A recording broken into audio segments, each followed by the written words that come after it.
in general, to motivate what we're doing here is like it basically puts together two elements here, like both from the viewpoint of policy and from the recent literature. So the first one is the interest and also the work on performance and mechanisms of monetary policy strategies. This has been particularly important in light of the secular decline in R star, and which gave rise to the zero lower bound problem and the related questions on monetary policy design, and which also led to strategic reviews at the central bank level in practice. Now, and then there's another strand of the literature also very important for policy in the sense that, which is on output hysteresis, both from the perspective of macro models and also based on empirical evidence. And what this literature does is basically to depart from the strictly exogenous technology assumption and instead also emphasize in which total factor productivity is typically just exogenous shock, or then assumed to be driven by structural factors strictly outside the model, and instead like to really model total factor productivity dynamics endogenously. And in this context, there's an increased importance of cycle-trend interaction, and especially also in explaining the depth and the persistence of recent recessions, including a further deceleration of total factor productivity growth. Now, in this environment, also due to the spillovers from aggregate demand to aggregate supply, what happens on the demand side also affects the technology stock, and through that the long-run trend, and especially at the zero lower bound. Now, what this paper does is basically to put those two strands of the literature together, and we're trying to giving here a synthesis on how monetary policy strategies, how different monetary policy frameworks perform under hysteresis and total factor productivity. Now, to give a quick summary of this paper, so what we do is we study the performance and effectiveness of monetary policy strategies under endogenous technology growth. And the main takeaways I want to flag here are, first of all, that growth raises the gains from makeup strategies. And this is especially the case when R star is low and the zero lower bound is a relevant constraint for monetary policy. And those gains, those benefits from adopting makeup strategies are also increasing in the strength of the respective makeup elements. So the more pronounced the makeup element, the more gains can be realized in this context. Now, as to the main mechanism, this works through two major channels. Well, the first one is, which is straightforward and also is present under exogenous technology growth, in the sense that it makeup strategies can alleviate the depth and persistence of zero lower bound events, and through that also the severity. And since now the zero lower bound event in itself is less severe, also through that by extension you will see less hysteresis in total factor productivity. Now, this one is straightforward. However, on top of that, makeup strategies can also raise the payoffs from productivity improving investment in research and development and technology adoption, and through that foster technology growth also directly. Now, having said all of that, there's also, okay, sorry, I'm not doing anything here, but there's also like a drawback to this, or some kind of caveat in that sense, in that growth also generates novel challenges for makeup strategies in the context. That means that some of the known implementability challenges, credibility challenges, and so on, I will talk about them more in a bit, are going to be more severe when growth is endogenous than in the standard framework. And also it gives rise to novel challenges which are not there in the standard model. So I won't have time to go through the literature in detail, but it's in general like, sorry.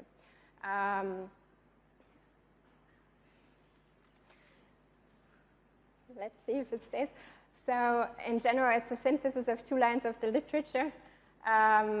First of all, monetary policy frameworks under low R star, and then also on endogenous growth and hysteresis and monetary policy, both like from the macro model perspective and on empirical evidence on the long-run effects of monetary policy. And But here I would like to, model framework-wise, I would like to particularly flag previous work by Morón and Caralto because framework model backbone-wise, this is our work built strongly on their earlier work here. Now, just to give a quick summary of the model, so it's a medium-scale DSG model with, so I need to pause a second to see what's going on. So maybe this is related, I don't know.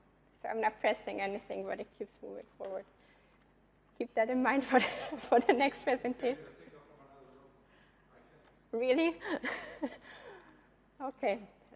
So.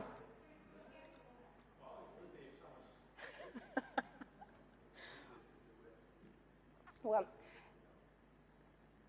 so model backbone-wise, it's a medium-scale DSG model with endogenous soil factor productivity mechanism.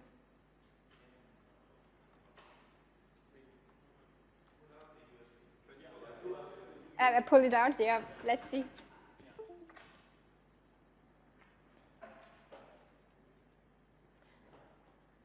Well, medium-scale DSG framework with endogenous TFP mechanism, and how we implement endogenous technology growth is also in line with what previous models have done in this work. It's based on Comine and Gertler, in which you have an endogenous technological frontier that is driven through R&D, and on top of that, technology adoption margin, which captures the diffusion process to the wider economy.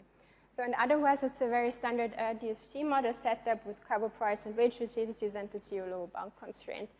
And in this framework, we study basically standard Taylor rules as a benchmark, inertial, non-inertial, and then frame monetary policy strategies such as price level targeting, average inflation targeting, temporary price level targeting, in which the central bank only makes up for past shortfalls in inflation as part of as zero lower bound events occur, and then a hysteresis rule, which directly targets the trend margin.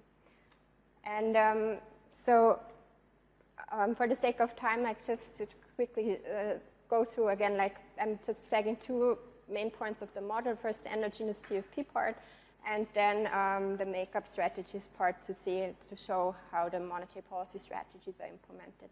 So as I said before, this framework also consistent with the previous literature departs from the exogenous TFP assumption and basically models technology growth in a two-stage format. First of all, we have endogenous growth through expanding varieties, like in Romer 1990, in which horizontal innovation brings about technology growth. Now, just a generation of new technologies doesn't immediately diffuse to the wider economy, and this is then being done through costly technology adoption. So in the end, if we decompose TFP in the setting, it's then a combination of the standard technology shock theta, but also an endogenous component, which is driven by the process that I just explained. Now, so I won't go through the detailed model equations here, but to see what's happening on the monetary policy side, so we have the zero lower bound constraint here, which we throughout the simulations also take out as, assume as zero, but of course one could play around also with the possibility to how low interest rates can go in the setting. And then our baseline, the monetary policy framework to which we compare all of the other makeup strategies to, is an inertial Taylor rule. We also study the role of inertia here in the form of a standard Taylor rule without inertia, but those are our two benchmark cases. But now on top of that, we also study price level targeting, in which the central bank, in addition to inflation and the output gap, which is defined as the detrended output gap, as it's regular in the TFP in the DSG context, also directly targets the price level, meaning that it makes up for past shortfalls in terms of inflation during subsequent periods of overshooting. And then versions of average inflation targeting, which by the logic follows a similar logic as price level targeting, but then the look-back horizon is basically limited to the respective averaging horizon. So we're considering 3, 4, 5, and 6 years here, but Can I ask a clarifying question? In these rules, the first one, I see, maybe I misunderstand it, Yeah. They're both in there at the same Yes. time? So you should think of that as basically augmenting the Taylor rule by having an additional target in that sense. So if you, I mean, you can also you could also have it. This is in line like how also other papers have been doing it. But you could also think of playing around with the relative coefficient of current versus past inflation here. Is this okay because you have zero trend inflation? It seems like this. Does something go wrong if you have trend inflation in the model, or is there trend inflation? There is trend inflation. And then we also study temporary price level targeting, which during an ELB event or CLB event follows the logic of price level targeting. However, shortfalls in the terms of the price level are only accumulated during ELB events, and for instance, not in the case of inflationary shocks. So it doesn't. This is basically an asymmetric strategy in the sense that in normal times, it follows a standard Taylor rule approach, but during ELB episodes, it basically switches to price level targeting in that sense. And then lastly, we also study the performance of we call it hysteresis rule here, and that is a Taylor rule which doesn't only target the short run underutilization and the short run output gap, but also the long run.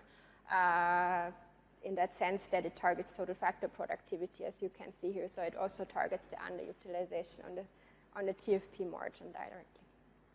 Now, so within the setting, we document, first we start off by documenting the changed operating environment of monetary policy, which is, first of all, that there is the possibility of output hysteresis through cycle trend interaction in which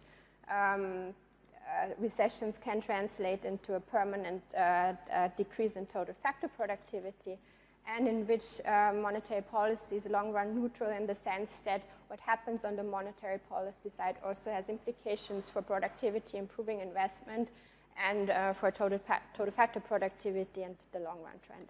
Now, taking this together, you also have an amplified, first of all, amplified and also permanent constants of the zero lower bound. This is not the case in the conventional DSG model, and through that, all these 3 points taken together also basically give rise to a new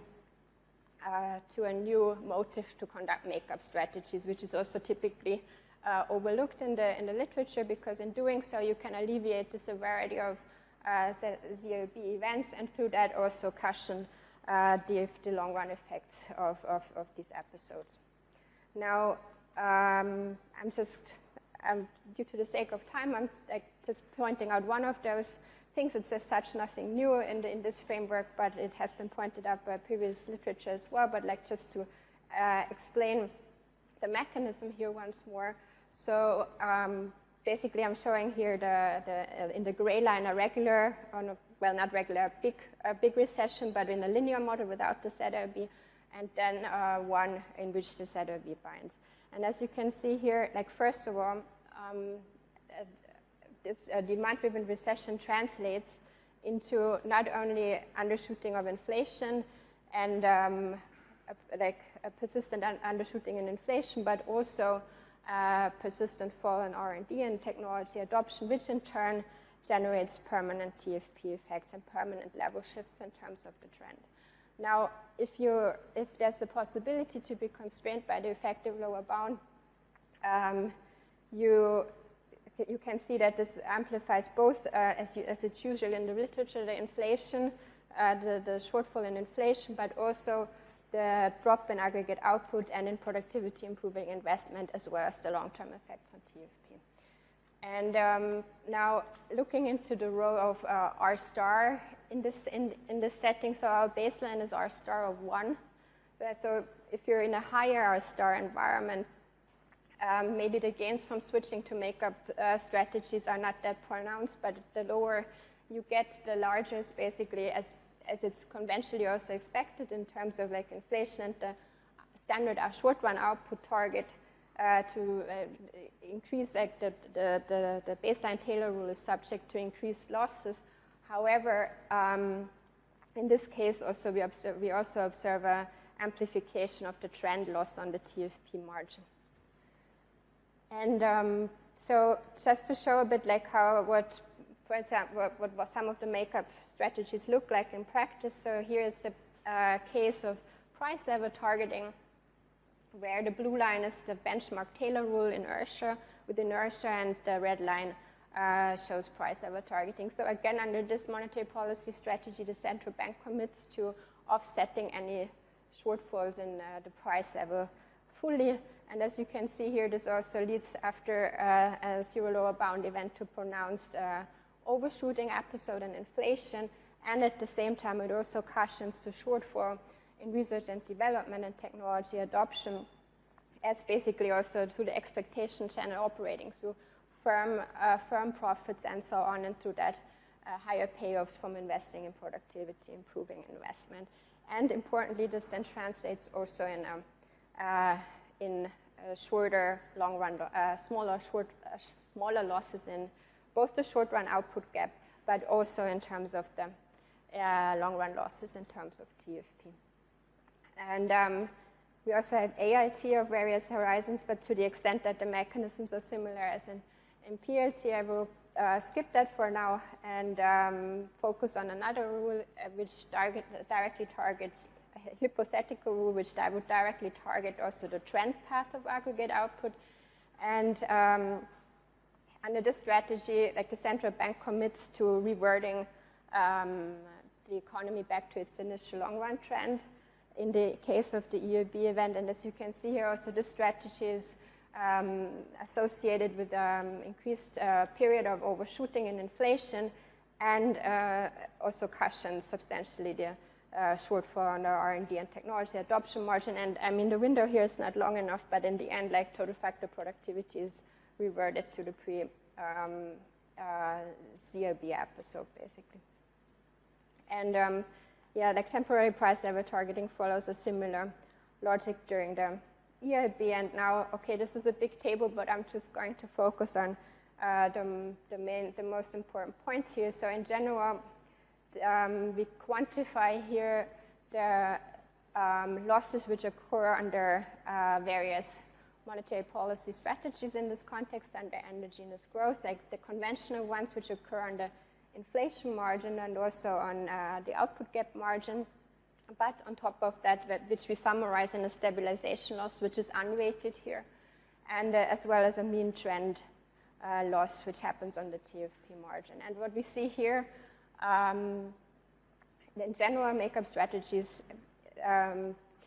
across all of the strategies studied can generate to substantial improvements in terms of economic performance on all measures under consideration. And this holds particularly true compared to the Taylor rule with non-inertia, which is non-inertial, but also compared to the inertial Taylor rule. However, as also comes out of this table here is, so for example, AIT with which has typically reduced look-back horizons, and through that also a less pronounced makeup element, is not as powerful in reducing these losses as, for example, those with a very pronounced makeup element, price level targeting, temporary price level targeting, and the hysteresis rule do. So then, like, comparing the last three of them, it's basically so that price level targeting, as the name already says, like, fully reverts the losses on the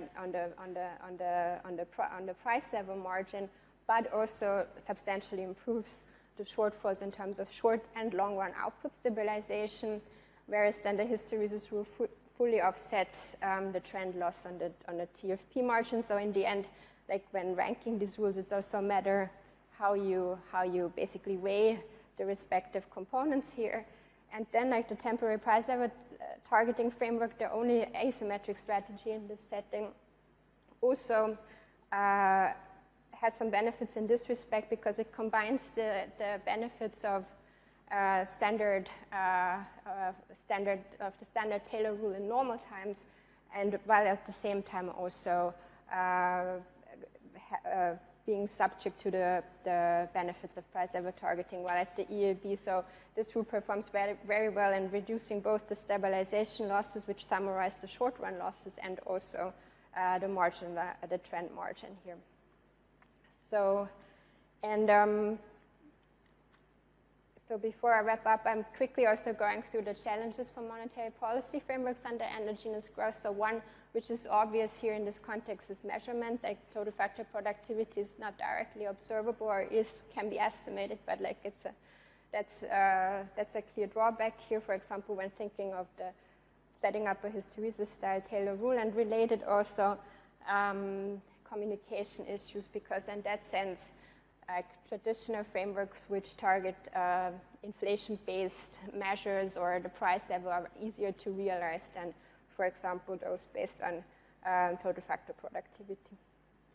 And this is what I'm going to show in my last two charts. Still also, like, importantly, it gives also, like, endogenous growth also gives rise to credibility challenges, in the sense that, like, first of all, like, while like the also under standard exogenous technology, you also see those challenges, but they're particularly strong under endogenous growth. And one part of it, which I would like to flag here especially, is the dynamics outside the CEBRA, which may jeopardize the frameworks, the credibility of at least some of these strategies that I just presented.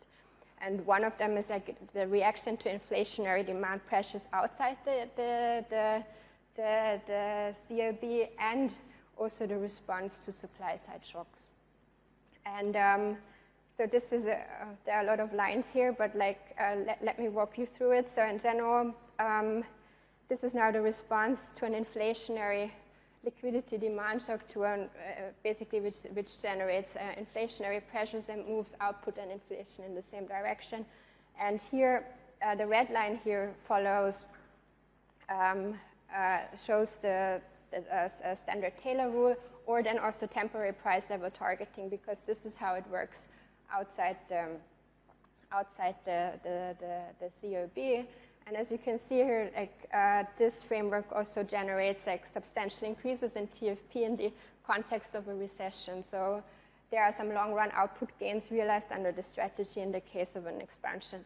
But if you look at, for example, the black line, which shows average inflation targeting over 5 years, or the price level targeting framework, which is in light blue, you can see here that this commitment of reverting the price level fully, or at least in part, also basically harms the incentive to invest in technology adoption and in R&D, and through that basically captures how the extent to how this expansion translates also in pro-cyclical productivity gains. And this is exactly where this first credibility challenge can be found in. And this is because like, maybe it's not credible that the central bank would forego the productivity gains, which come basically in the context of the expansions. And similar considerations, of course, also hold for the hysteresis rule, because it's not asymmetric in the sense, because it also during an expansion it then commits to reverting to its initial trend path. So it has similar challenges as to the other symmetric frameworks like price level targeting and average inflation targeting. So from that angle, the hysteresis rule, the temporary price level targeting framework combines basically the best of two worlds, if you want to, compared with the others, because it just like lets this expansion happen and also accepts the expansion in TFP. Now, also, what about the case in which you have a supply shock which moves inflation and output into opposite directions? This is also a source of credibility problems here, because like under temporary price level targeting, dynamics are similar to what would happen under a standard Taylor rule. And however, then under price level targeting, you have the additional commitment of setting these inflationary pressures, and through that reinforce the recession not only over the short run, but also with respect to its long run effects. While as then at the same time under the hysteresis rule, you would have the commitment to revert back to its initial trend path after a while. So as you can see here, like the symmetrically designed strategies lead to different challenges in response to inflationary shocks, which are the least present under temporary price level targeting, which in combination to that the framework may be easiest to communicate and so on, and may also be robust to changes in our star, and this type of things may then be beneficial from, at least we think like that based on our results. So let me conclude. So we provide new evidence on the performance of makeup strategies under endogenous technology growth. We start by documenting the changed operating environment of monetary policy, which under growth, which gives rise to a new motivation to go lower for longer and the lower star.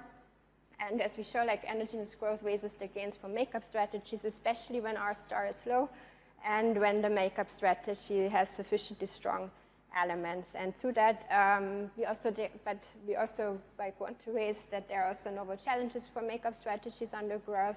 First one is as to credibility, especially from the response to inflationary shocks. And we think that temporary price level targeting in that case may benefit the benefits of makeup strategies and typically by Gon's approach underlying the Taylor rule. And through that also may balance the other challenges that I flagged. Thank you.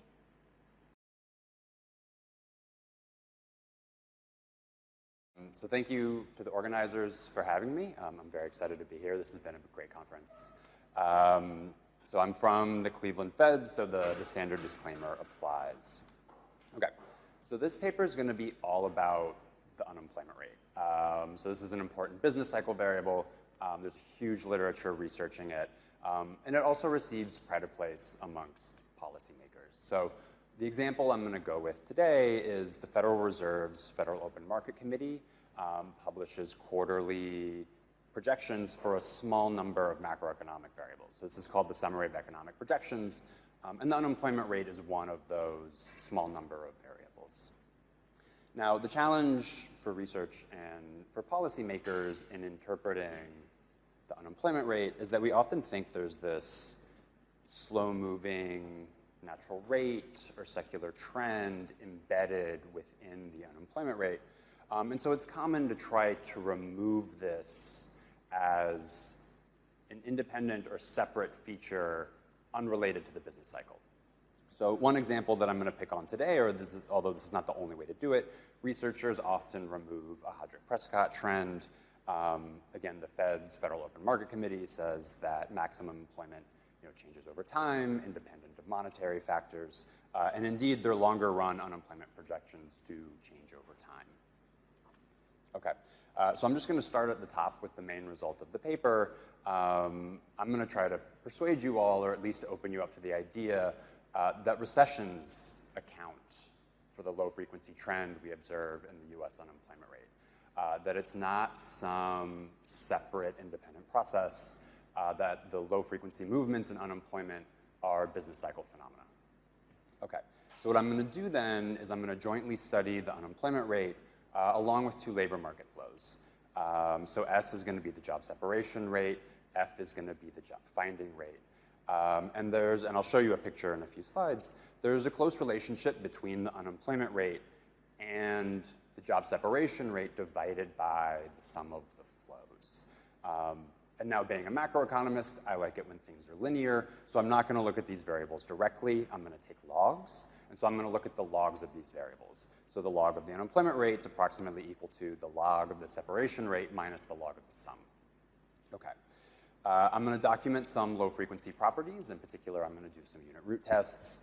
The unemployment rate appears stationary with these tests, but this log of the separation rate and this log of the sum have unit root components, and this is going to imply a co-integrating relationship.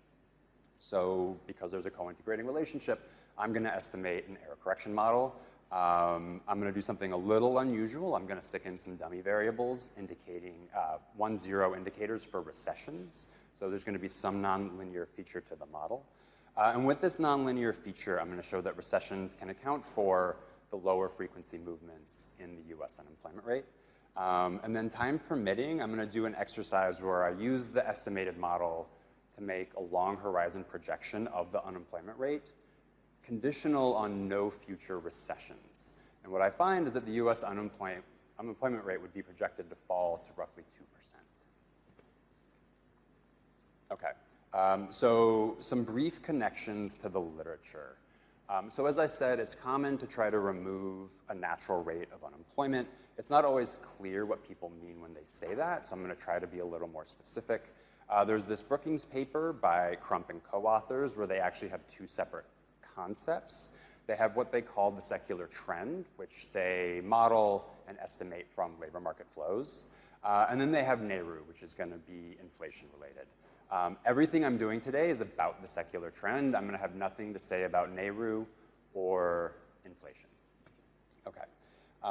There's another literature that documents nonlinear behavior, or asymmetric behavior, maybe I should say, in the unemployment rate. So the first bullet, I'm going to highlight a feature of the unemployment rate, which is that it rises quickly in recessions, falls more slowly in expansions. And this is going to provide the intuition for everything that's going on in the paper. So what happens is, if you have a collection of recessions with only short expansions in between, the recessionary effects can actually accumulate on each other across multiple business cycles. So you get a sharp increase in the unemployment rate and only a slow fall. And so the unemployment rate might not fall back down to its previously low point. So when the next recession hits, you're starting from a higher level. The unemployment rate jumps again, only falls slowly. And so if you don't have long enough expansions for the unemployment rate to fully recover, these recessionary effects will accumulate on each other. Okay, that's the intuition underlying all of the results in the paper. Everything else is just kind of working out some details. Okay, so for those details, I'm going to use some nonlinear time series models. Previous researchers have found these to be useful for modeling the unemployment rate. I'm not going to model the unemployment rate directly. I'm going to model the logs of these flows and then use those to then compute an implied unemployment rate. So that's going to be the approach here. So for the rest of the talk, I'm only going to talk about time series models, but I do want to connect this a little bit to some theory. So in theoretical models, searching and matching models, you can get this labor market asymmetry where it's easy to destroy matches. But then through the search and matching process, it's hard to recreate matches. So you can get a rapid increase in the unemployment rate, but only a slow fall. And what these models find is that if you increase the variance of the structural shocks in the model, that can increase the average unemployment rate. And there seems to be some empirical support for this in the US data. So from the late 1960s to the early 1980s, you have a volatile economic environment with lots of recessions. Unemployment rate trends up. In the 80s and 90s through 2000, you have a more tranquil economic environment with few recessions. The unemployment rate trends down. That would be consistent with these structural models. Okay. And then a quick picture just for some heuristics. If we look at the 1950s and the 1970s, good, it's visible, we can see these gray recession bars clumped close together. And what happens in these periods is that the HP trend is going to drift up. When we look at the 60s, the 80s, and the 90s, these recession bars are spread further apart. We have longer expansions, and this HP trend is then going to drift down. And so this is just my simple heuristic to kind of highlight that this HP trend, and I suspect other type of filtering approaches, don't appear to me at least to be independent of the business cycle. There appears to be correlation. More frequent recessions cause upward drift, less frequent recessions cause downward drift. Okay, so for the rest of the talk, I'm going to show you the data that I'll be working with. I'll discuss some of its low frequency properties. I'll then show you the error correction model that I'm going to use and how I incorporate the recession dummies. And then I'm going to have two applications for the error correction model. I'll show that it can account for the low frequency trend, or at least this low frequency HP trend. I haven't tried other filtering processes or filtering approaches. And then time permitting, I want to show you these long horizon forecasts conditional on no recessions. Okay, so I'm going to start with the data. All right, so as I said, the variables of interest are going to be the unemployment rate, the job separation rate, and the job finding rate. Now there's a relationship here if you read the macro labor literature between these variables. I'm going to start with the steady state unemployment rate. This is just going to be the separation rate divided by the sum of the rates. In practice, and I'll show you this in 2 slides, the unemployment rate and the steady state rate move very closely together. They only sort of differ at very, very high frequencies. So what I'm going to do in the paper is I'm going to treat the unemployment rate and the steady state object as interchangeable, and I'm going to model the flows and then use this equation to then back out an implied unemployment rate. So that's the approach. In terms of measurement, I have nothing new to add to the literature there. I'm simply going to follow Scheimer, Elsby, Michaels, and Solon in order to measure these flows. Okay, so here's what the data look like. So the top left panel is going to be the US unemployment rate. Hopefully that's familiar to everyone. The top right panel is going to be the job separation rate. It does have some business cycle features. They're a little bit overwhelmed by the enormous spike during COVID lockdowns.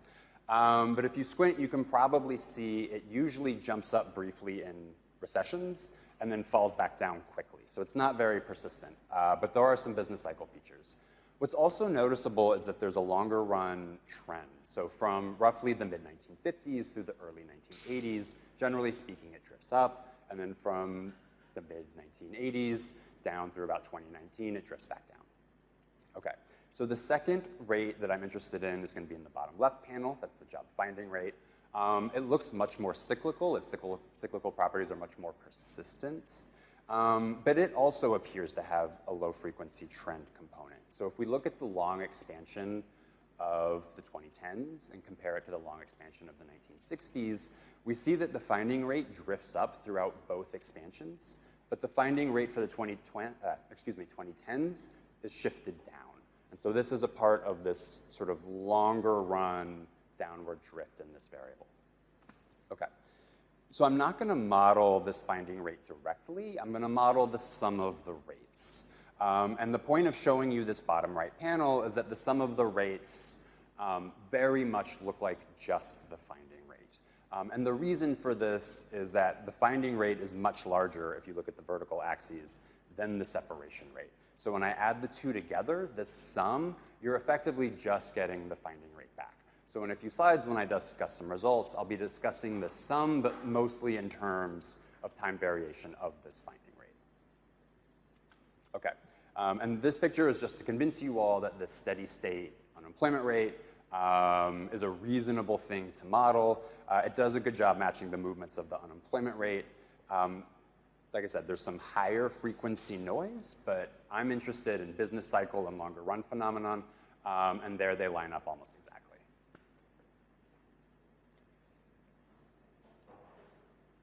Okay, so now I want to briefly discuss the low frequency properties of the data.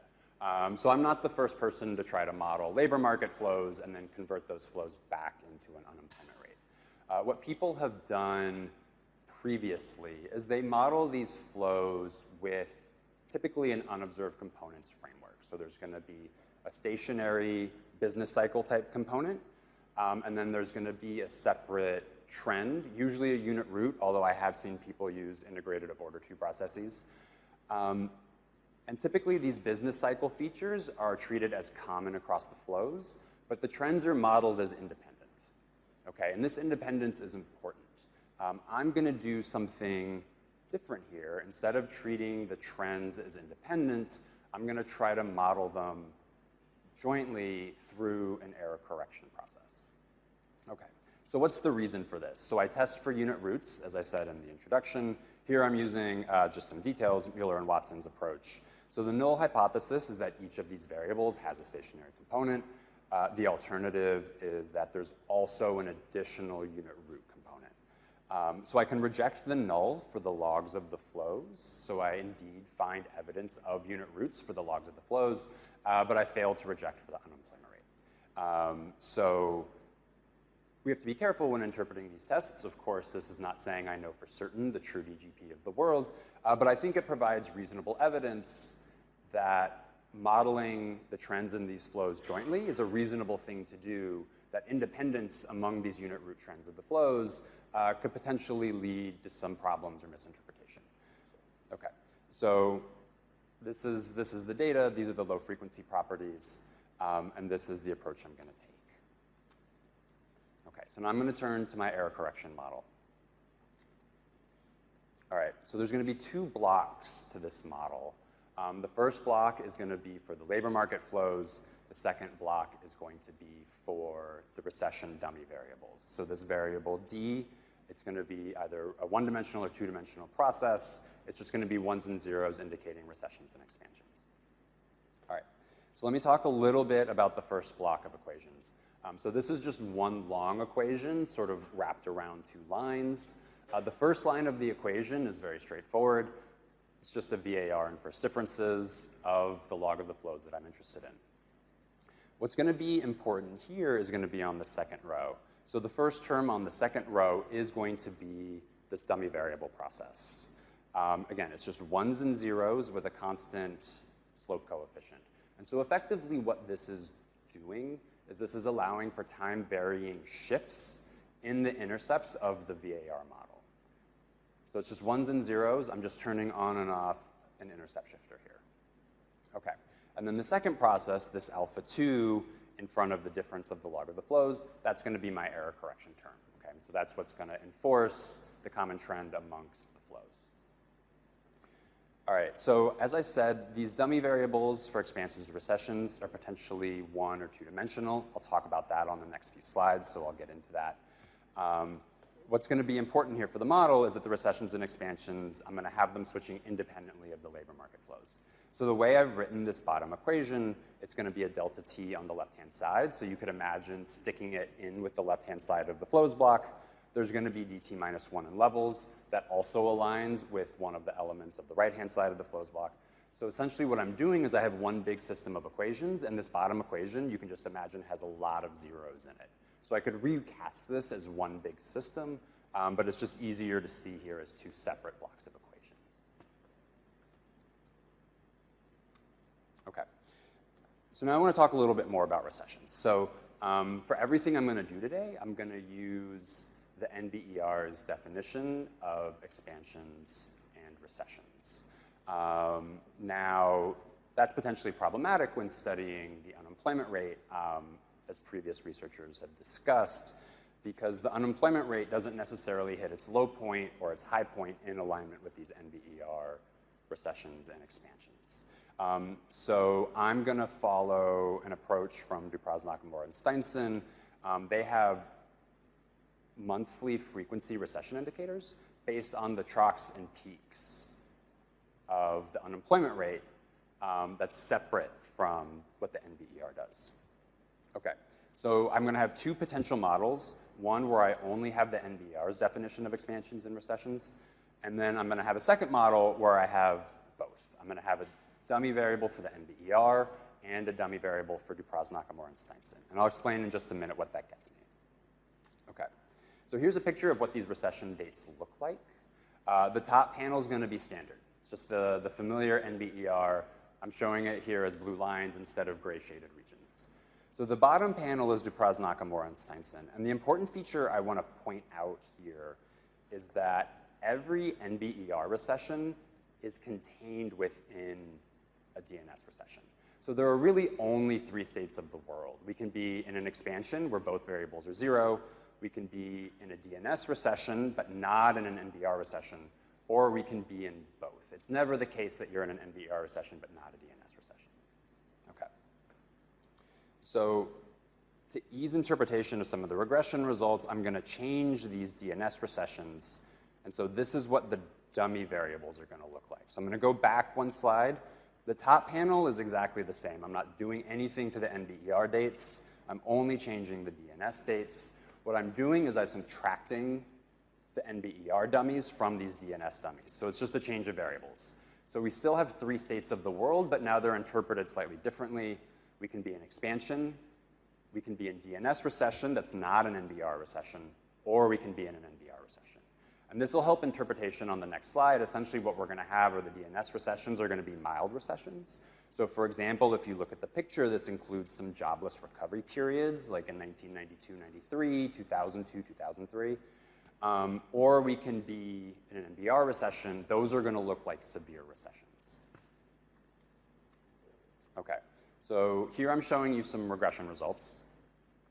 The rows are going to be for some selected independent variables. And the columns are going to be for the different dependent variables, so just the two different flows equations. And then I have my one dummy model results and my two dummy model results. So I'm going to start with the one dummy model, and I'm really just going to focus on this row for the NBER dummy. So what's going on in an NBER recession is we get an increase in the job separation rate. At the same time, we get a decrease in the job finding rate. So more people are flowing out of unemployment, or sorry, more people are flowing into unemployment and out of employment than in an expansionary period. Okay. Switching to the two dummies model, what I get is essentially no change in the column for the separation rate. So this DNS dummy does nothing to separations. You can look at the coefficients, the standard errors. The changes are minimal. So DNS has essentially no effect on just separations.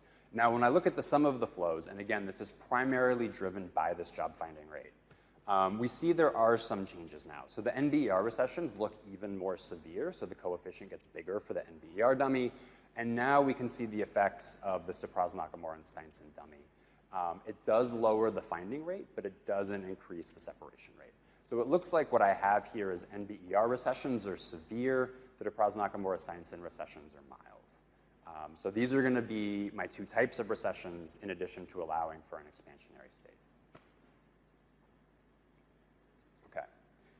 All right, now I want to talk through some applications of this error correction model.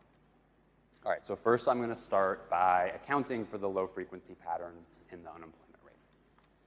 Okay, so I'm showing you the error correction equations again, just because they're kind of big and it's easy to forget all the details. But here's the counterfactual exercise I'm going to proceed with. So I estimate the parameters, which I already showed you, and I'll collect the regression residuals.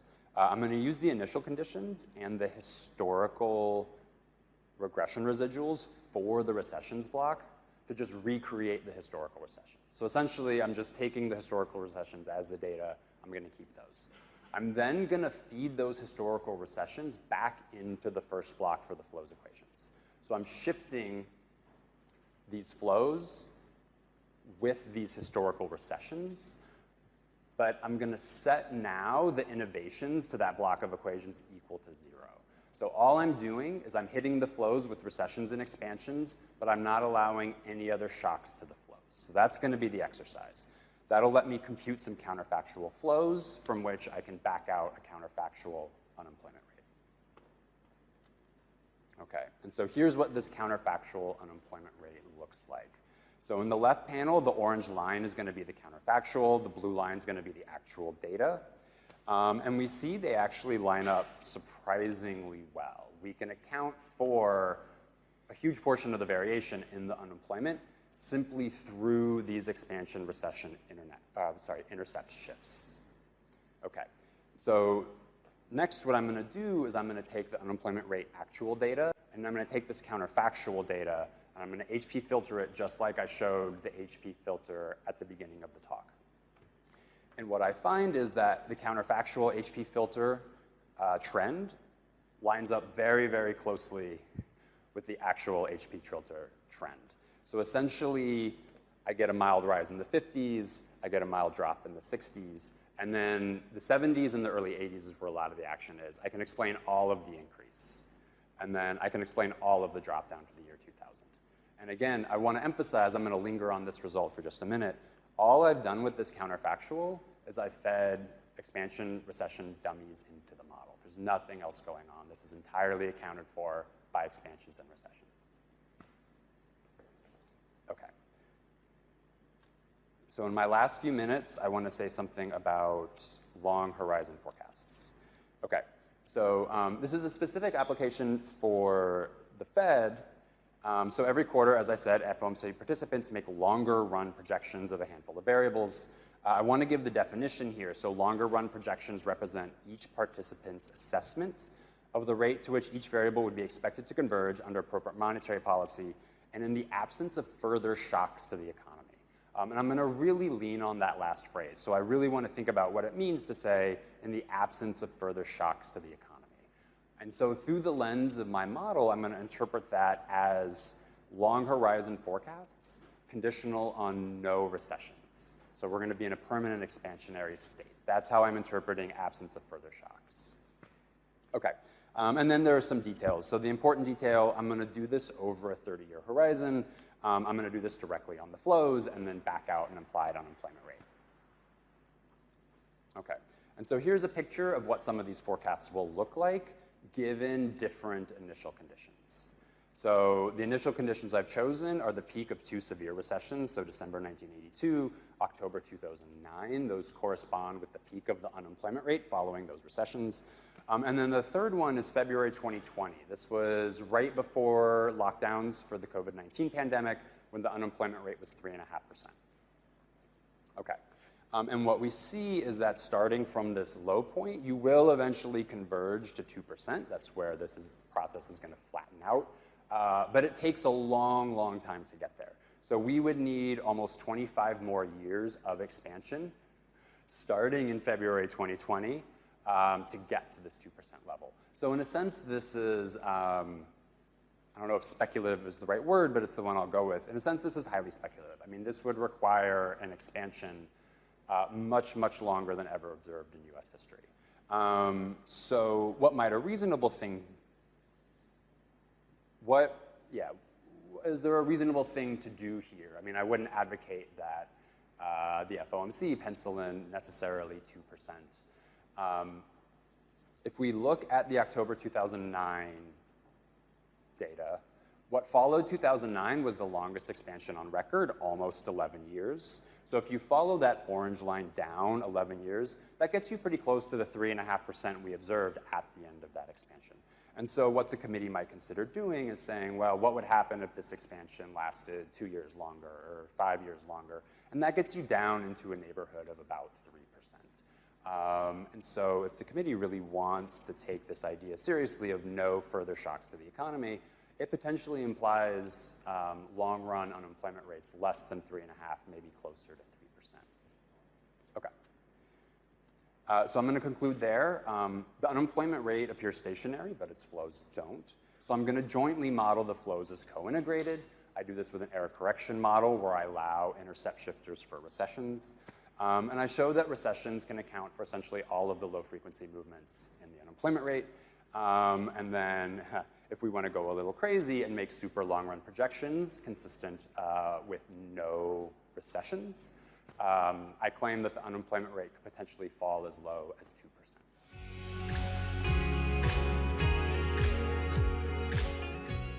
Thanks a lot.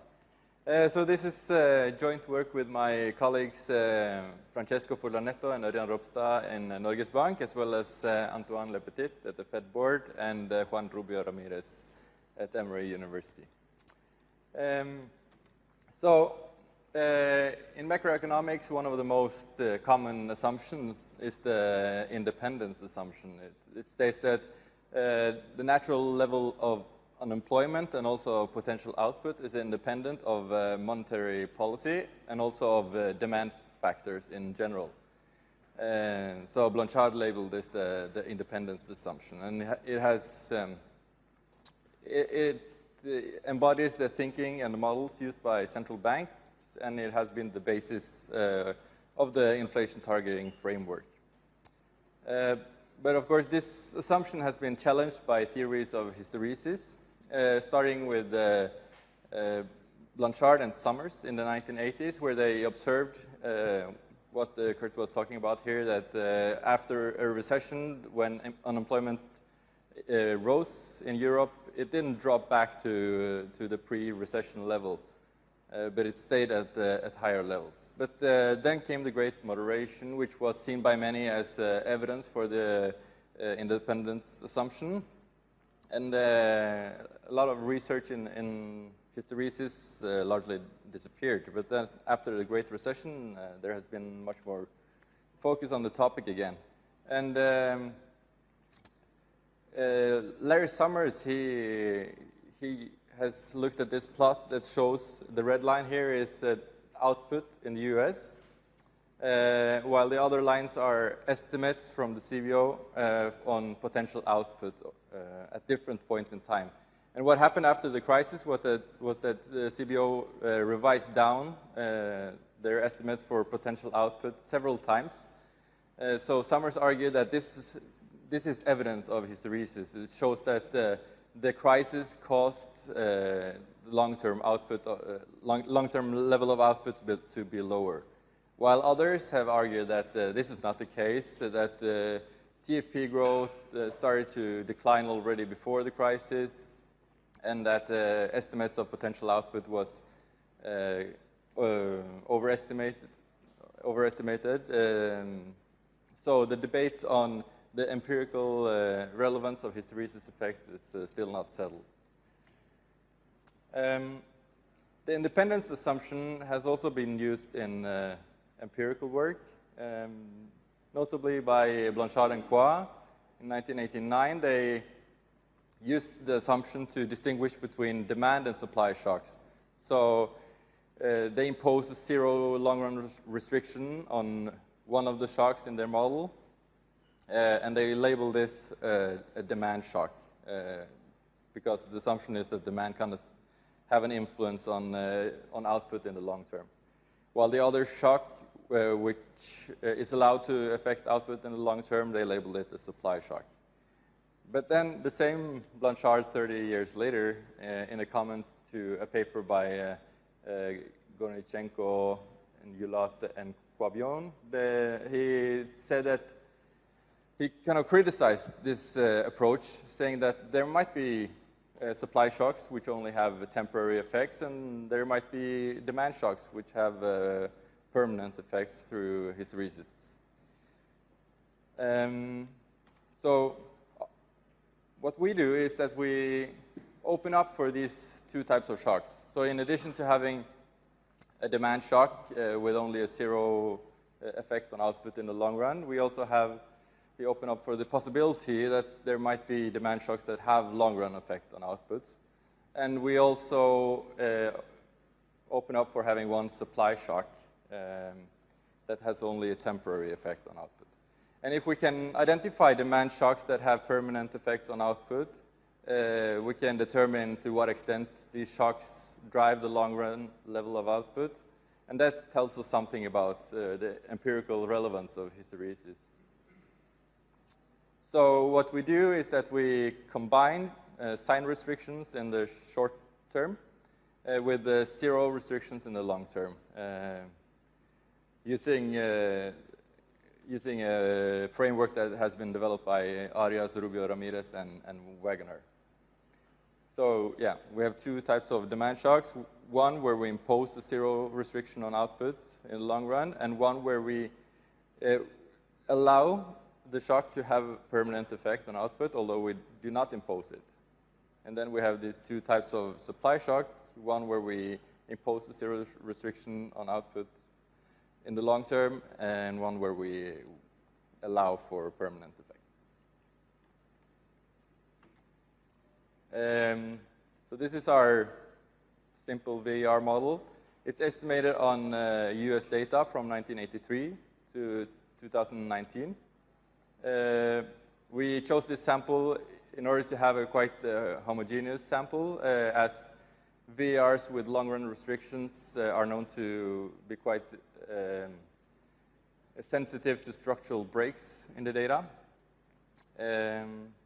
We have 4 variables. We include real GDP per capita, the PCE deflator, employment to population ratio, and investment per capita. And we have all the variables in first differences in order to allow for permanent effects on the level while not imposing it. We use Minnesota priors combined with the sum of coefficient priors in order to reduce the overfitting both of the coefficients but also of the deterministic components in the model. And we use 4 lags. So this just shows the identification. We say that demand shocks are shocks that drive GDP and inflation in the same direction, while supply shocks are shocks that drive GDP and inflation in opposite directions. And we distinguish between temporary shocks and permanent shocks with the 0 long-run restrictions on GDP and employment. So it's a very, we don't impose very many restrictions. And here we look at contractionary shocks. So throughout the presentation, I will focus on contractionary shocks. So this plot shows the impulse response functions for the two permanent shocks. So the column to the left shows the permanent demand shock, and in the top left corner here we see the response of output for the permanent demand shock. And we see that there is a clear negative effect that is permanent, which indicates that demand shocks might have permanent effects on output. We also see the same for the supply shock, which is not that surprising. Actually, the effect on output is not that different between the two shocks, but for the rest of the variables, of course, there are differences, especially when it comes to prices. We impose a negative effect here at impact, but also for longer horizons, we see that there is a clear negative effect on prices. These are, by the way, cumulative impulse responses, so it's the level of this variable. While for the supply shock, it has a positive effect. We see that the permanent demand shock has a clear negative effect also in the long run for employment. It's not as large for the supply shock. And having output and employment, we can calculate output per worker as a rough measure of labor productivity. And we see that there is not any clear effect on labor productivity from the permanent demand shock. And that also tells us something about the channels of hysteresis. So we find evidence that it goes mainly through the employment channel and not so much through labor productivity. While for the permanent supply shock, there is a clear negative effect on output per worker. And both shocks have a negative effect on investment as well. So moving on to look at the variance decompositions, we see that the yellow area here, it shows the share of the variance in GDP that is explained by the permanent demand shock at different horizons. And we see that it's actually the dominant shock. It explains more than 50% of the variation in GDP in the long term. The purple area here, which is the permanent supply shock, is also quite important, although a little bit less than the permanent demand shock.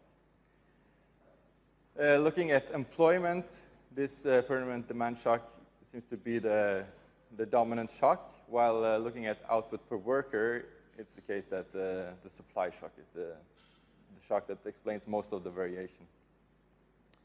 It's also interesting to see that the temporary shocks do not play a very large role for these variables, although for prices, it's the temporary demand shock that explains most of the variation. This is at least in line with findings that inflation seems to be driven by its own shock more than by business cycle shocks, as been shown by Del Negro and co-authors.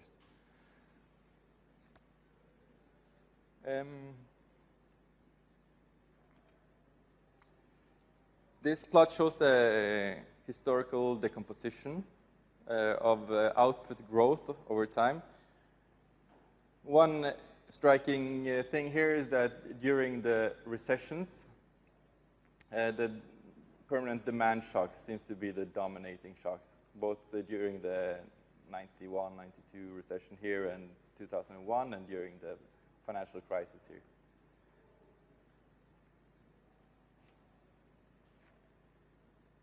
So, and also the permanent supply shock seems to play an important role during the late 1990s, which was known as a period with high productivity growth. So the next thing we wondered about was whether having the Great Recession in our sample was driving our results. So we estimated the model from 1983 until 2007. And then we see that here we just show the impulse response for the permanent demand shock on output here, and the supply shock on output, and then the variance decomposition. And as we see from the yellow area here, the permanent demand shock is relatively less important than if we include the Great Recession, which is not very surprising, as it's the largest recession in our sample. And the hysteresis effects are often related to large recessions. But we see that there is still a permanent negative effect, even though we exclude the Great Recession from our sample. And as employment seems to be the most important channel that hysteresis works through, we thought it would be interesting to, or we thought that having these jobless recoveries in our sample is probably important for finding these results. And we wanted to look at how it looks like in a sample where recoveries were not jobless. So here we're looking at the 1949 to 1982 sample. And in this case, this shock, which we labeled permanent demand shock, it's not really permanent. The demand shock has a temporary effect on output, but it converges back to zero after some quarters. And also from the variance decomposition, we see that this shock is not really important. We think that this is an important finding, not only because it says something about when hysteresis has been important, but also because it shows that our methodology, it allows for hysteresis effect and it does not impose it. So the last row here, it includes the sample from 1954 to 2019. This is a sample used by Benatti and Lubick. They have a paper where they look, a quite similar paper where they also try to find hysteresis effects, and they do not find hysteresis effects for the US. And they look at this sample here. And in our case, we only find like limited evidence of hysteresis for that sample.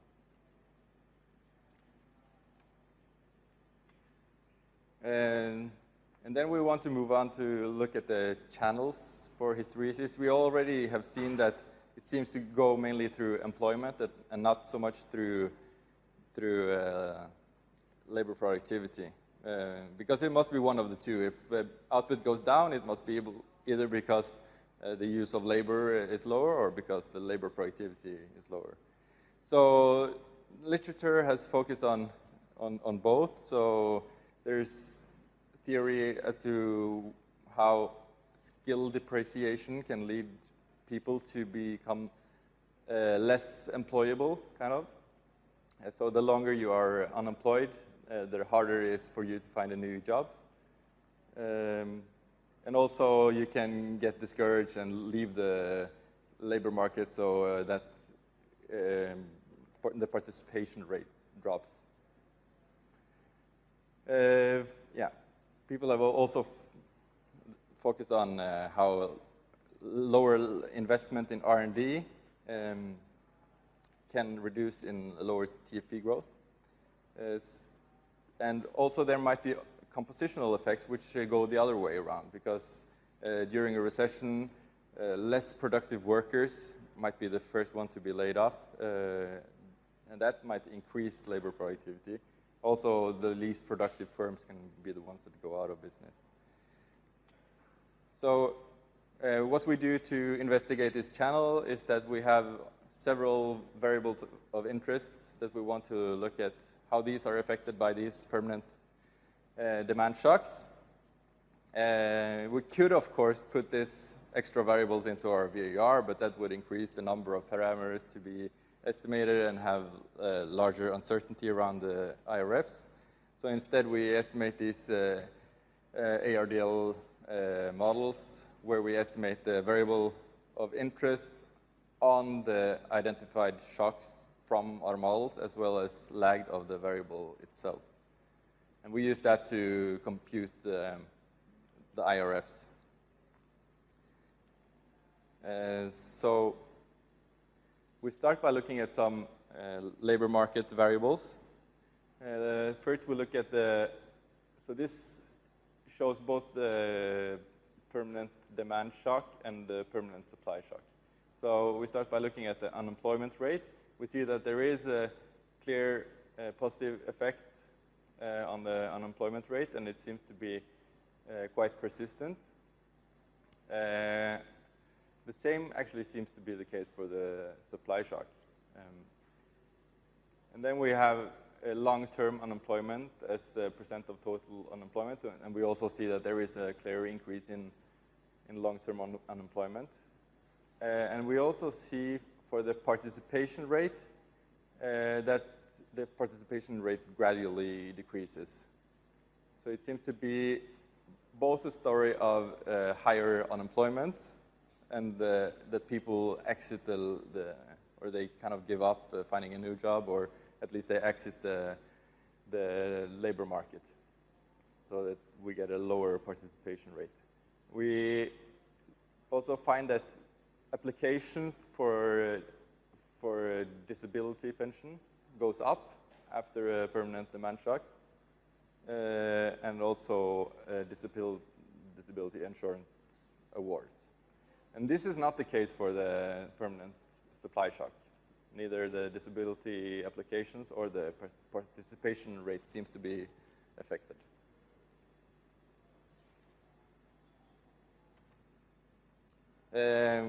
We also thought it would be interesting to see how different groups of workers are affected differently. So here we look at African American, Hispanic, and white, and their response, the response to the employment of these groups relative to the average. And then we have for the same groups for women here and for men at the bottom. So we can see that African Americans and Hispanics are more severely affected by this permanent demand shock than white.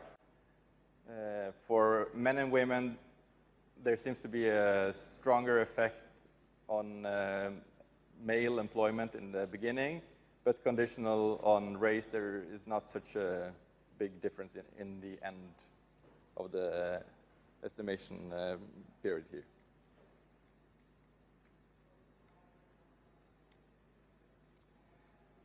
And then we thought it would be interesting to see why labor productivity seems to be largely unaffected.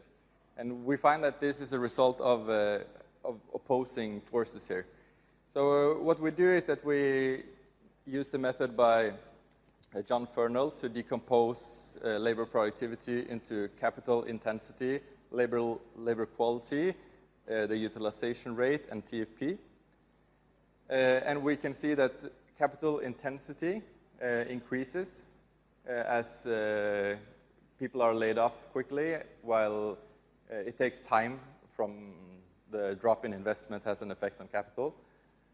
And also labor quality increases, probably because the least productive workers are laid off first. And this should pull in direction of higher labor productivity, while at the same time utilization rate drop,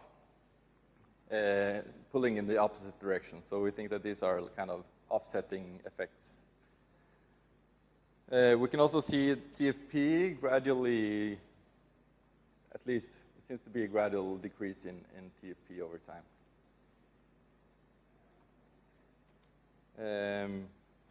Yeah, as you were discussing, the drop in R&D investment can also lead to lower productivity. And here we find that actually R&D investment drops, and that might also be explaining the decline that we saw in TFP. And we also investigate this increase in the labor quality. We see that the employment rate for people with higher education relative to others, it increases. So it seems to be lower educated people who are laid off to a greater extent. Also, employment among people who perform routine tasks seem to be more severely hit than the average. And these are also people with lower productivity. And employment in the construction sector as a share of total employment seems to fall more. So these findings kind of explain how different, it's not like no aspects related to productivity is affected by these shocks, but there are offsetting, or there are different effects that offset each other. So, to conclude, we find an important role for demand shocks that have sizable and long-lasting effects on output. It seems like hysteresis effects transmit mostly through employment and not through labor productivity, although there are offsetting effects on labor productivity. So Blanchard on Twitter, he said that there are surely instances of permanent effects of recessions or expansions on individual behavior or technology, but whether they add up to a more significant macro effect is far from sure. But we provide some evidence that they do.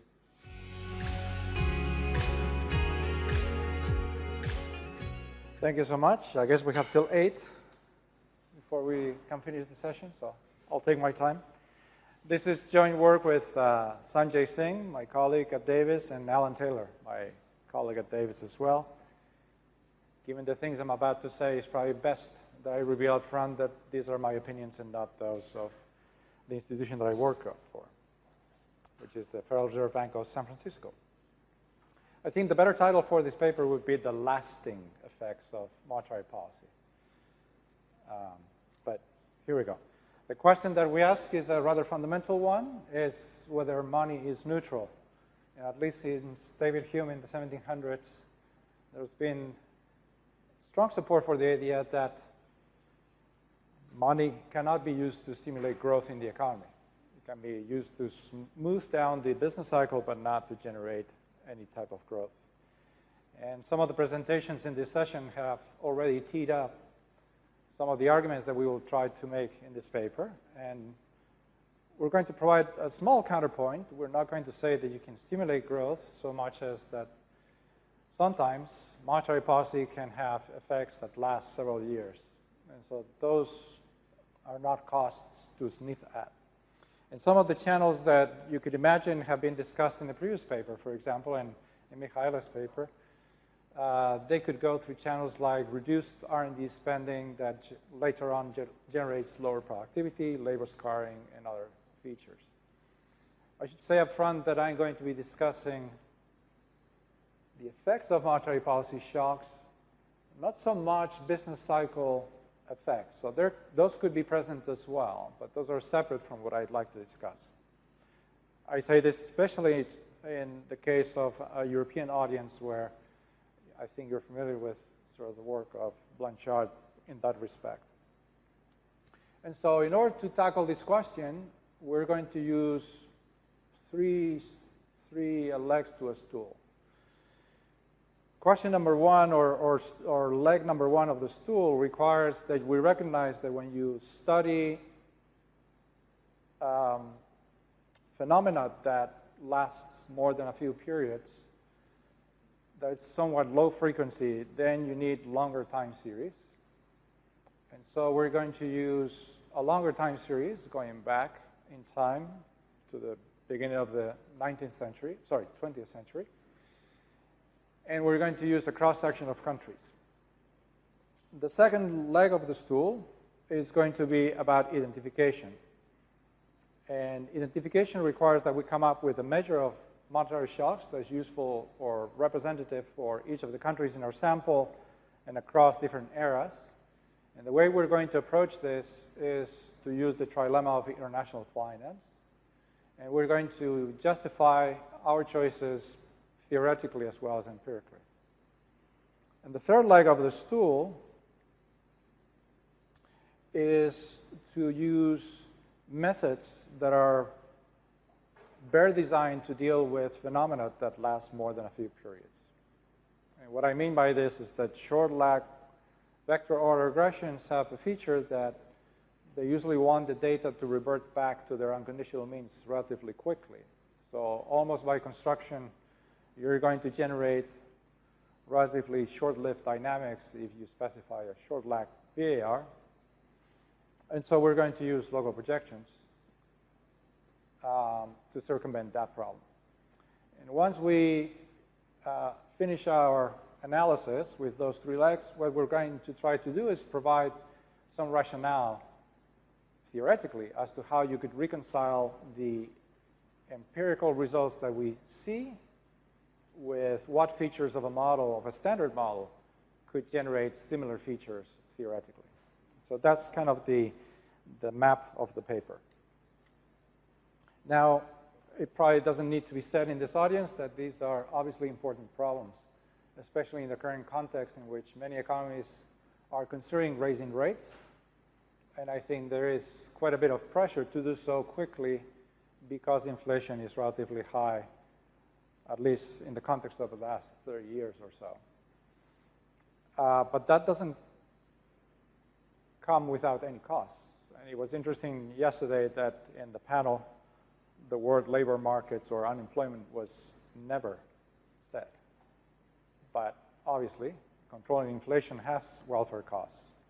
And I think what we're going to come up with is a statement that says those can be quite significant.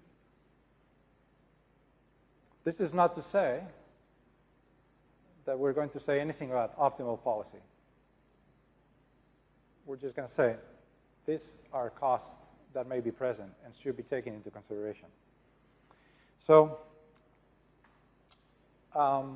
here's sort of the brief summary. We're going to use about 125 years of data for 17 advanced economies, using the trilemma of international finance to achieve identification and local projections based on instrumental variables to measure these effects, and then we're going to basically provide with whatever features a model must have in order to reproduce the effects. So what are the takeaways from our results? The takeaways are simple. There's no free lunch. You can't stimulate the economy using lax monetary policy.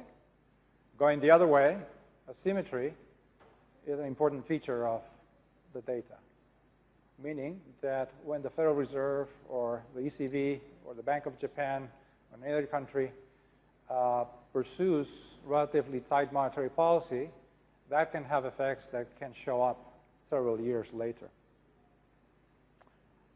And so the feature that's going to drive our results, or one of the important features that's going to drive our results in terms of justification, is going to have essentially a TFP process that generates that hysteresis effect. And that hysteresis mechanical process is not new to us. It's actually something that already existed in the literature. And so we're just going to bolt it onto a standard model and show you how it works. Okay. So on to identification. All right. Let me give you the identification in 2 words without reference to a model. So what we're going to use is the following. An economy that fixes its exchange rate and has free flow of capital essentially relinquishes a great deal of its monetary autonomy. And the reason it does that is because if capital is free-flowing and there are differences between the interest rates in the home economy and the economy to which the exchange rate is spec 2, then one would arbitrage those differences. And so to the extent that arbitrage can be implemented, that means that monetary policy in the home country isn't completely independent. Because we're going to use an instrumental variable strategy, I want to remind you that it is not necessary for this trilemma mechanism to be perfect. At the end of the day, all we need for identification is correlation between our instrumental variable and the variable we want to instrument. So it doesn't matter that it's not perfect. It doesn't matter that there could be other factors explaining monetary movements. Nevertheless, it's important to think about or think more deeply about the trilemma mechanism using an open economy model, because it will turn out to give us more formal ways to assess potential spillover effects. So when we use the trilemma mechanism to achieve identification, many have said, well, international interest rates can directly affect things like GDP through other channels, through spillover effects. And so you want to have a way to basically, theoretically, think through that process and be able to clean those up. So as you can see from the slide, the model that we're going to use is basically working through or working from Schmidt, Groen, Uribe's paper. And so there's going to be three types of economy. There's going to be the pegging type of economy, free-floating type of economy, and a base country. The base country is, let's think of that as being the US, and is going to be the economy to which other economies who decide to peg are going to peg. Households are standard. There's two sectors, tradables and non-tradables, and non-tradable sector has sticky prices. And so here we go. So the main result is that under the sort of most favorable set of assumptions, then the model would generate exactly kind of the trilemma result. It would say, well, you know, if you decide to look at how interest rates are set domestically, they would be exactly driven by what interest rates are abroad, which is the R star. R star there is not the neutral rate of interest, it's the foreign rate of interest. So then you could say, well, so if you derive these results from the model, the response of output to such a shock and the response of output to, let's say, a domestic shock, monetary shock, would be identical. Okay?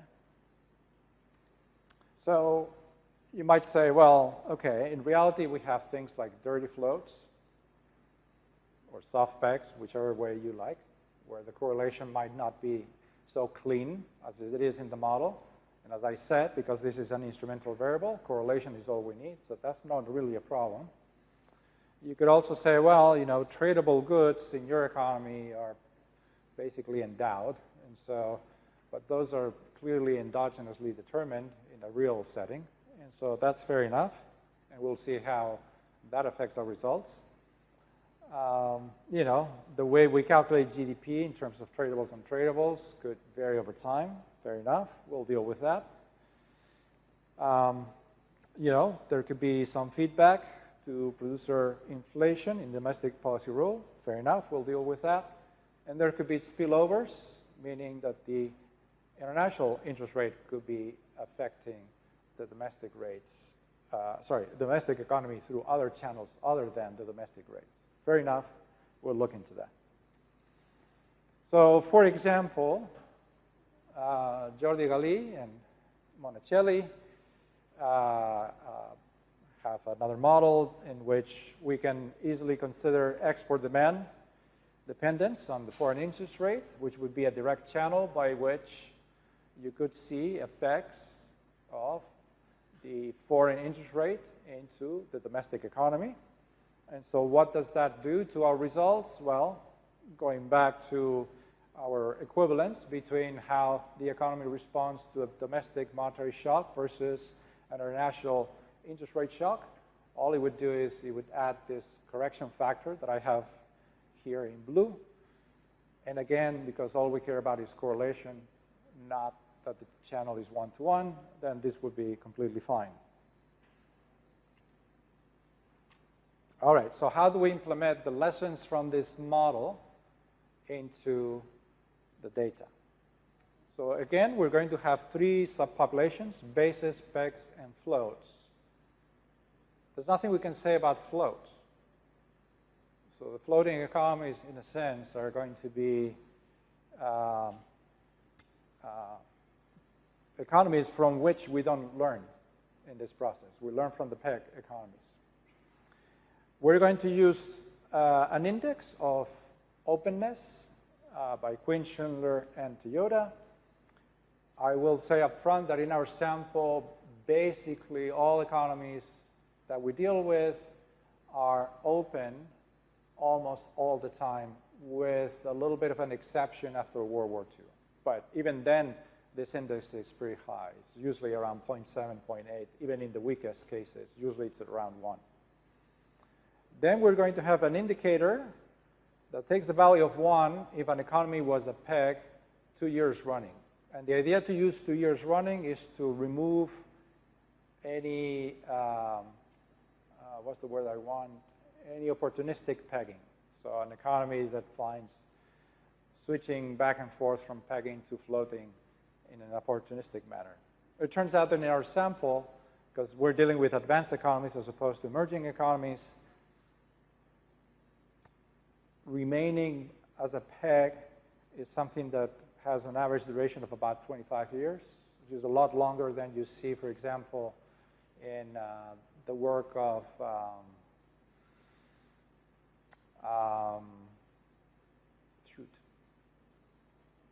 Carmen Reinhart's co-author. Oh, well, I'll come back. So in that work, 5 years is the average. And so what is our instrumental variable? Well, first off, you have to have an open economy. So the openness indicator has to be 1 or close to 1. And then instead of just using the base country's interest rate, we're just going to say, okay, not only we're not going to use it directly, we're going to say what's the best we can do to try to predict that base country interest rate, and we're going to use the residual. Okay, so this would be as close as we can get to exogenous movements in the base country interest rate. Is that necessary from the perspective of the model that we wrote down? No, it's not, but we're going to do it anyway. And so the intervention, the variable that we're going to instrument is the short rate, 3-month Garmin rate, because we're using annual data going back to 1870, so we don't have Fed funds rates or things like that going back that far. The instrument is the variable z that we just described. Remember that this is only going to work for the pegs. So in a sense, you could call this a local average treatment effect. And the outcomes we're going to investigate are output and its components. Okay, so that's your first stage. We're going to regress interest rates on our instrument and other variables, of course. And from that, you get some predicted value of the intervention, the local, or the domestic monetary policy intervention. And then in the second stage, we're going to use that as an instrument using local projections. And so I will emphasize again, this is like a dynamic local average treatment effect because we can only do this for the pegs from the theoretical point of view. You could do it anyway, but. Okay, so where does the data come from? The macro data come from mostly from the database that we put together many years ago, and that is being continuously updated. The latest version just came out, so it has updates. I think now it has, in addition to all the macro variables, credit, it has also not just the asset side of banks, but the liability side of banks, and it also has some corporate data that we didn't have, so go and look at it. But I should give a shout out to, and I hope I don't mispronounce the names, Verjot, Set, and Lepetit, which were very generous in giving us their raw data so we could manipulate it. And that data contains data on hours worked, number of employees, capital stock, et cetera, et cetera. So they were very nice about it, and I'd like to recognize that publicly. So first off, is the instrument relevant? Answer, yes. Here you have the coefficient of interest. If it was a one-to-one pass-through, then the estimate of the coefficient B in the first stage regression would be 1. It is about 0.58. If you use all the full sample, it's about 0.61. If you use the World War II, post-World War II sample, so obviously it's not a perfect pass-through, but it's pretty good. And remember, all we need is correlation. And those coefficient estimates happen to be very similar to estimates that have been found in the literature by my co-author, Maury Opsveld and Jay Schambach. So what is the marquee result? So here are 2 impulse responses per graph. The red dashed line corresponds to the OLS estimate. The blue line corresponds to the IB estimate. And so you can see fairly marked differences. And maybe a little more attenuated after World War II, pretty dramatic before World War II. But nevertheless, it's clear that the instrument is doing something. And so it seems that it takes a long while for GDP to go back to norm. These are also accumulated impulse responses, just like the previous paper. So then one of the things that has worried many times that we've presented this paper are spillover effects. And the spillover effects, as I mentioned earlier, are situations in which the instrument affects the outcome directly, not through the channel that we're trying to investigate.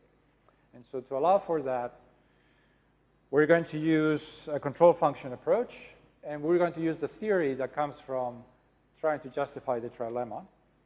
And so we're going to calibrate the effect that goes directly into output by using kind of the share of exported tradables in home output, and then by assuming that the responsiveness of exported tradable demand to base interest rates is the same as it would be for domestic interest rates, which is beta H.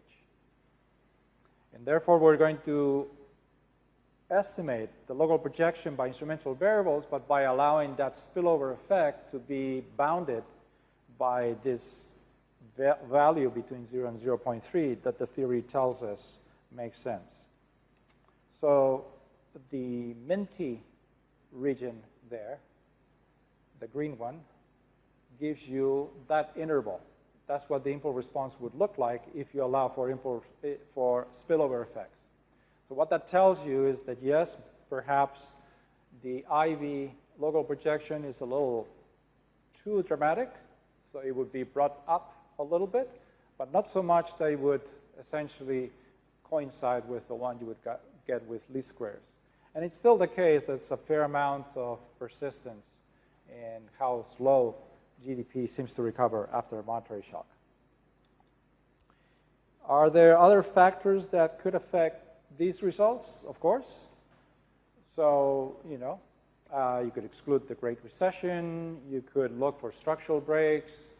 You could correct for global business cycle effects. You could correct for all sorts of other things which are listed there and which we did check and did not really materially change the main message.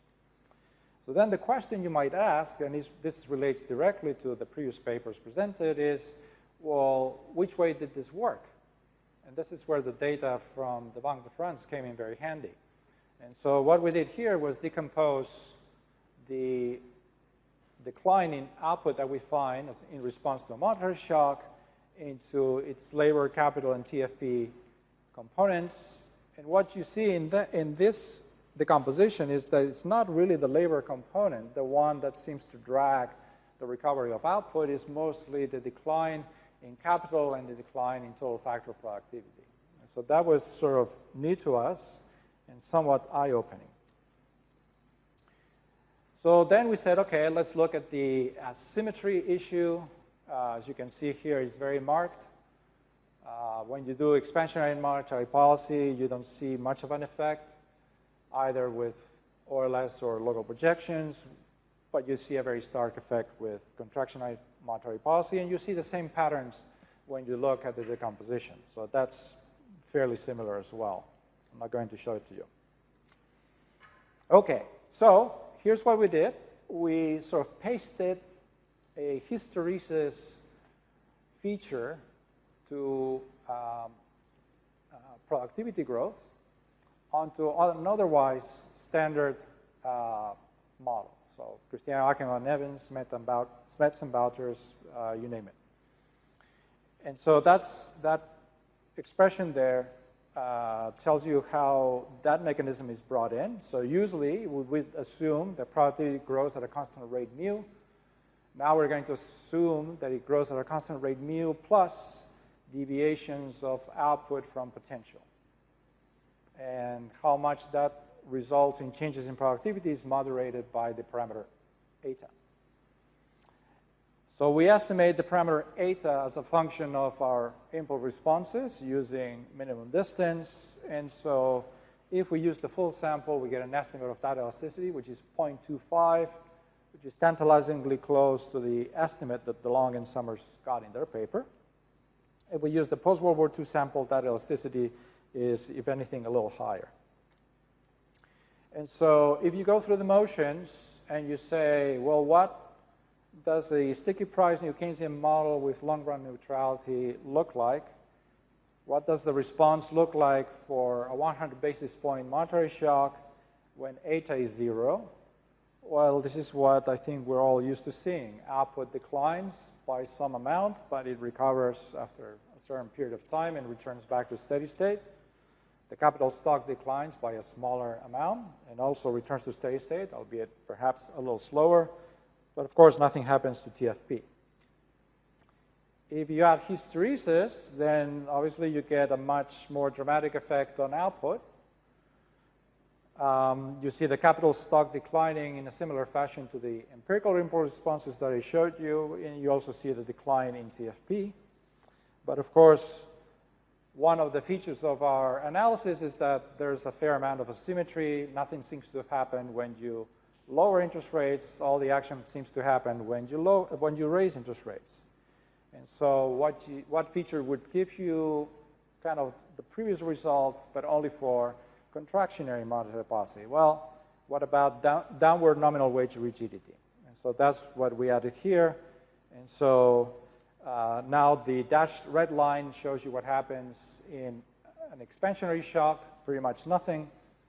And you can see that a contractionary shock generates pretty dramatic effects on output and the capital stock.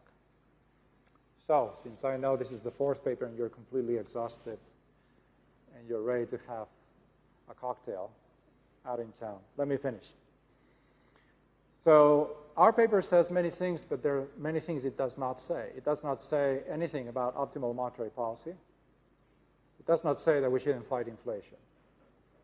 It just says the effects of contractionary monetary policy last a long time. And so that should be a consideration in setting optimal policy. Moreover, it seems that the mechanism, unlike the stories that we hear about hysteresis through business cycle effects, does not operate through labor markets. It seems to operate through capital accumulation and TFP. And we've done this by being very formal about the way we achieve identification and by using techniques that are designed not to fall for short-run dynamics, or at least they're not limited by having too few lags specified. In fact, local projections in the paper we show are going to be consistent even if you misspecify the lag length up to a point, even in a situation where the dynamics are really, really long-lasting. And so that's one of the reasons why we find, I think, all this action going back. Parenthetically, this is also present in some form indirectly in the Blackburn, Muller, and Wolf paper that was mentioned earlier. So anyway, I'll leave it at that and open the floor for questions.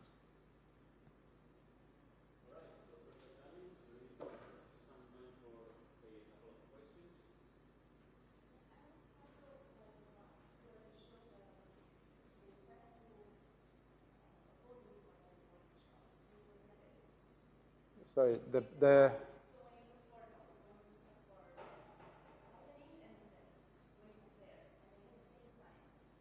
oh, that's because they're normalized to have the same sign.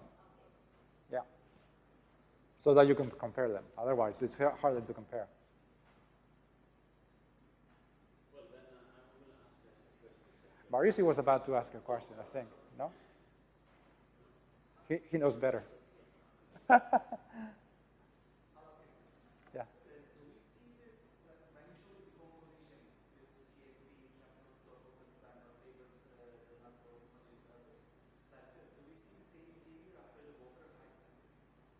After the Volcker hikes, we didn't do that. What do you have in mind? In the US, I was just curious whether TFP was also declining. We did allow for structural breaks. In fact, as many as 5, I think, precisely so that we could monitor whether some of our results. I know John Fernald finds that TFP in the US kind of goes through several phases of low productivity and high productivity. And so that was the first thing he said, oh, you didn't do the structural breaks. I said, okay, John, we'll do them. And then change the results. We didn't do that specifically, I don't think.